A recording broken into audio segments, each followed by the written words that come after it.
Om Swastiastu. Salam Indonesia. Pemirsa Bali TV dimanapun Anda berada, kita berjumpa lagi dalam acara dialog khusus. Dan pada kesempatan kali ini kita memilih sebuah tema yang sangat menarik, yaitu tentang kelapa, peluang usaha dan pengembangannya. Dan untuk itu sengaja kami Bali TV mengundang seorang ahli kelapa yang sangat akrab disapa dengan sebutan beliau The Coco Man. Beliau adalah Bapak Profesor Wisnu Garjito. Apa kabar Pak? Baik Mbak. Terima kasih banyak Pak sudah hadir. Mungkin Bapak mau menyapa pemirsa dulu.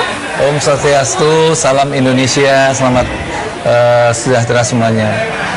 Terima kasih kehadirannya Pak Prof. Kita akan mengulas banyak tentang kelapa Pak Prof. Silahkan.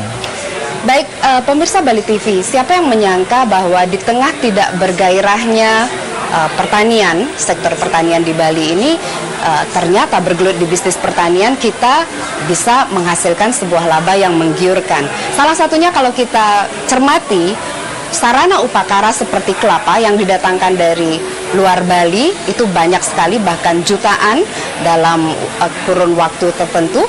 Dan bayangkan bila itu bisa dihasilkan oleh kreativitas orang Bali. Jadi kelapa dihasilkan di Bali dan itu akan menghidupkan perekonomian Bali. Untuk itu bersama kita akan mengulasnya bersama The Coco Man, Bapak Profesor Wisnu Garjito. Pak Prof, ternyata ini Bapak kan sangat akrab disapa dengan sebutan The Coco Man oleh masyarakat. Jadi itu sudah identik sekali. Jadi berbicara tentang kelapa berarti berbicara tentang Pak Prof Wisnu. Boleh diceritakan kenapa kelapa yang Pak Prof pilih, kenapa bukan komoditi yang lain? Baik, menarik loh kelapa ini. Iya. Yang pertama, kelapa ini Indonesia adalah produsen terbesar di dunia, 3,8 juta hektar. Yang kedua Filipina 3,1 juta hektar, dan terakhir India 1,1 juta hektar. 1,1 juta hektar untuk 1 miliar penduduk dunia di India habis untuk kare segala macam, tinggal Indonesia dan Filipina. Itu pun masih kurang sebetulnya, karena penduduk dunia itu 7 miliar. Mereka butuh sampo, butuh sabun, butuh lipstick, butuh foundation segala macam dari kelapa. Dan karena Indonesia punya 3,8 juta hektar, kalau kita create menjadi 1.600 produk, itu ada potensial revenue sebesar 4.000 triliun setahun. Wow. Menarik nggak sekarang? Itu baru kelapa saja, belum coklat, belum kopi, belum pala, belum cengkeh, belum ikan dan sebagainya. Yang 25 komoditas unggulan Indonesia itu 25.000. Kembali ke kelapa 4.000. Katakanlah kita nggak sampai 1.600, kita bikin 250 produk saja. Itu sudah 700 triliun. Menarik atau tidak?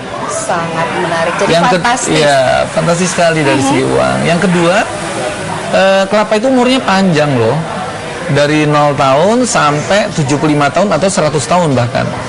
Dan salah satu unggulan kelapa di dunia itu 8 di Indonesia.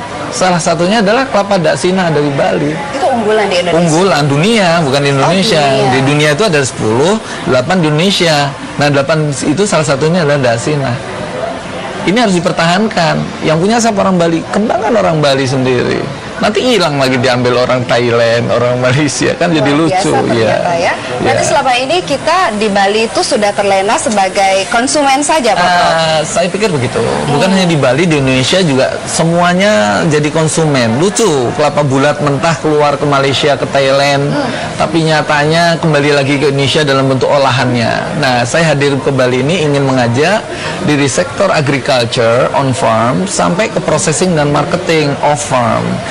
Kalau kita melakukan dari agriculture sampai pasar, itu namanya pelaju, petik olah jual untung. Pelaju. Nah, peta olah jual untung inilah yang jadi menarik karena ada nilai tambah sebesar 8.800%.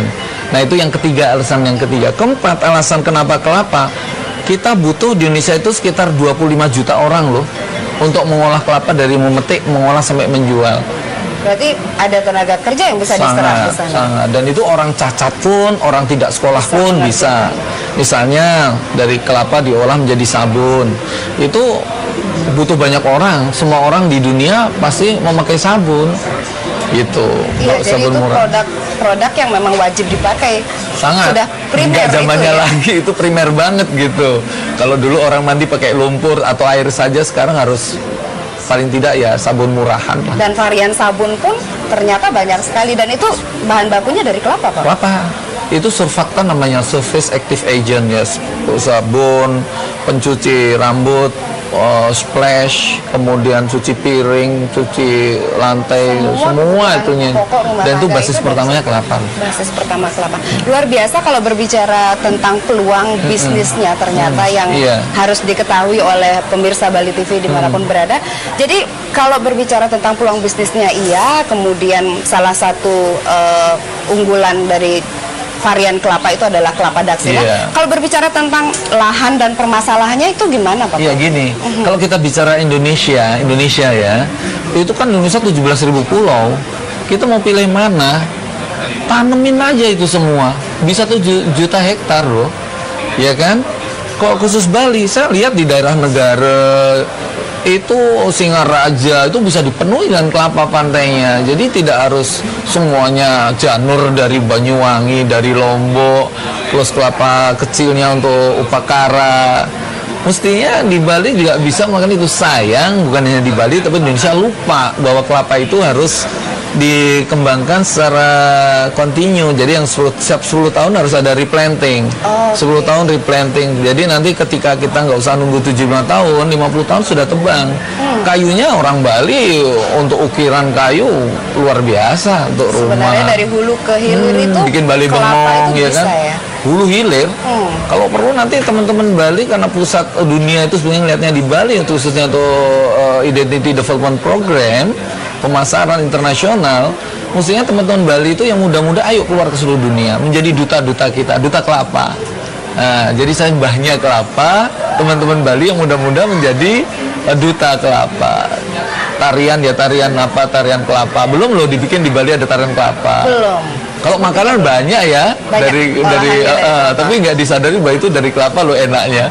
Bukan karena dari yang ini gurihnya kelapa santan itu. Berarti ada satu kandungan yang memang untuk makanan iya, untuk minuman, kosmetik, obat, energi, bangunan, wah banyak sekali, bahkan baju. Aromaterapi. Untuk baju juga bisa. Baju bisa, seratnya. Berarti kalau bisa disimpulkan sementara peluangnya luar biasa. Sangat besar. Lahan tersedia. Sangat tersedia. Tenaga kerja banyak. Banyak, kan banyak yang nganggur. Iya betul. Nah, tapi belum bisa terrealisasi ini.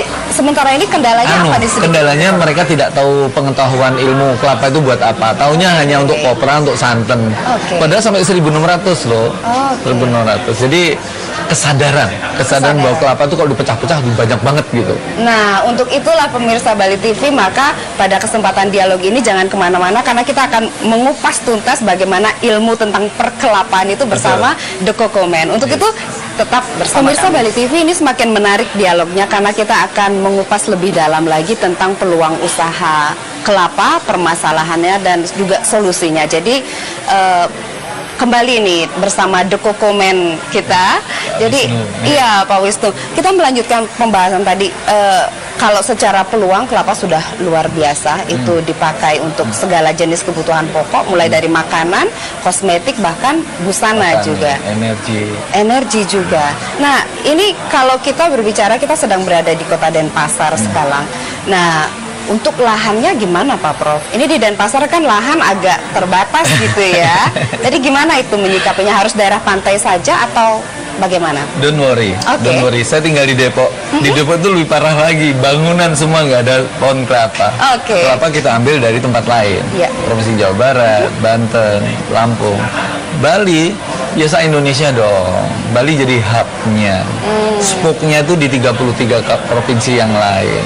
Jadi kalau bisa pemerintah Bali juga bisa berinvestasi di provinsi terdekat, NTB, NTT, Jawa Timur, selain Bali sendiri. Saya yakin Pak Gubernur atau nanti yang melanjutkannya siapa, Kepala Dinas Perkebunan, segala macam, mulai memetakan wilayah mana yang suitable untuk ditanam kelapa. Khususnya kalau bisa kelapa daksina. Atau kelapa-kelapa yang lain sebenarnya Gejah Entok, kelapa unggulan. Indonesia masih ada 8. Kalau di Bali nanti ada perkebunan dengan plasma nutfah 8 kelapa tadi unggulan dunia, orang sadunya datang kemari. Sekarang aja udah datang kemari. Tinggal apa ikon dari Bali? Salah satunya kemudian adalah dalam program pengembangan identitas kelapa. Kalau ada 8 kelapa unggulan ditaruh di salah satu kabupaten menjadi kebun plasma nutfah, processing, penjualan, Bali ini jadi marketing hub. Jadi seluruh provinsi, seluruh kabupaten di Indonesia dipasarkan aja dari Bali. Kenapa? Jadi Everybody knows about Bali. Iya, Bali itu jadi trendsetter. Why? Karena tidak susah memanggil orang asing kemari, yang hari-hari juga sudah melakukan. Tinggal ada semacam community center dalam bentuk green village, nggak harus di dalam gedung. Green village ya, di sawah, di perkebunan, di satu kampung. Di situ ada pabriknya, ada orang yang sedang memproduksi. Plus paling penting marketing. Karena kalau produksi nggak bisa memasarkan, useless. Itu yang terjadi di Indonesia sekarang, di mana justru yang mengembangkan kelapa itu orang lain. Kita nggak dapat, mohon maaf nih, kita di Indonesia tuh nggak dapat apa-apanya. Mereka minta kopra. Amerika, Eropa itu 90% loh pengguna kelapa dunia. Bayangkan, mereka jadi ya Amerika dan Eropa. Amerika 49%, sementara Eropa itu hampir 41%. Jadi 90%. Bayangkan kalau itu di Bali lah kita perkenalkan aneka produk olahan kelapa ke seluruh dunia, ya mereka akan datang kemari. Jadi sebenarnya tidak harus memiliki lahan, tetapi juga mungkin kita bisa melakukan sinergi silang dengan provinsi yang lain, begitu maksudnya? Betul. Karena kan kalau kita bicara bisnis ada manajemen produksi, SDM, Research and Development, Finance, dan Marketing. Marketing ada IBM, Internal Business Management. Artinya teman-teman dari Bali bisa memasarkan aneka produk olahan tadi yang bukan mungkin memang saya minta kalau bisa teman-teman Bali juga punya investasi di tempat-tempat lain di Indonesia. Iya, ini jadi perkat NKRI sebetulnya. Gara-gara kelapa udah deh nggak ada yang ribut, percaya saya dah. Pengalaman saya itu orang itu ribut biasanya karena lapar. Tapi kalau sudah tahu kelapa, saya bisa dapat kelapa 700 triliun. Mana ada orang miskin? Tidak ada. Percaya saya. Yang luar biasa justru bukan hanya nanti akan mengembangkan bisnisnya, tetapi secara karakter pengelolaan untuk SDM-nya itu energinya mengalir ke arah yang positif. Itu maksudnya, Pak? Bahkan gaya hidup orang Nusantara yang sehat bisa kita tularkan ke tempat lain. Bayangkan, dari kelapa bisa untuk obat kanker, obat HIV, AIDS, diabetes, segala macam. Bisa kecantikan yang kulitnya menjadi mulus karena hanya minum air kelapa, Kenapa Madonna punya Vita Coco ya kan dan sebagainya? Kok kita nggak punya produk sendiri? Harusnya bisa. Berarti dan Madonna saya bersedia bantu. lebih tahu ya. Karena mungkin Madonna ketemu ahli nutrisi dari kelapa lebih dulu. Baik, pemirsa Bali TV, ini semakin menarik obrolan kita bersama The Cocoman, Bapak Wisnu, dan tadi kita sudah membicarakan bahwa ternyata bisa sinergi silang. Jadi masalah lahan tidak masalah. Tidak masalah. Justru nanti akan ada diusulkan satu center kelapa yang dimana menghandle produksi dan juga marketingnya. Berarti harus ada sistem ini yang bekerja. Inilah Pak yang saya sebut sistem usaha bersama. Kalau di Jepang namanya keretsu. Tidak ada keretsu, itu tidak bersaing. Jadi usaha otomotif di Jepang itu nggak berantem, mereka masing-masing punya saham di dalamnya. Kan alangkah indah kalau orang Bali punya saham di Jawa Timur punya saham di Bali, Bali punya saham di Maluku punya saham di Bali. Jadi tinggal tugasnya siapa yang produksi, siapa yang marketing, siapa yang SDM, siapa yang riset. Kebetulan saya tugasnya SDM dan riset, tapi nyatanya sekarang ya produksi, ya masari, semua saya, tukang cukur saya. Sangat diandalkan. Iya, tapi jangan terus lah, saya udah tua ya. Berarti yang harus muda ada regenerasi. Betul.